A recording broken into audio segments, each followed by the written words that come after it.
Hi guys, share ko lang sa inyo. Nagsisisi ako kay sitaw.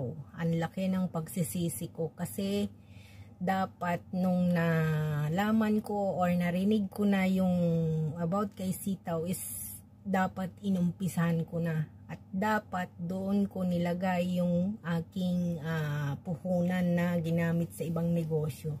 Malaki na sana ang kinita ko.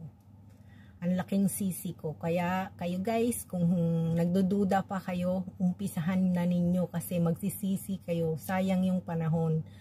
Habang hype na hype pa or trending pa ang sitaw. Mag-register.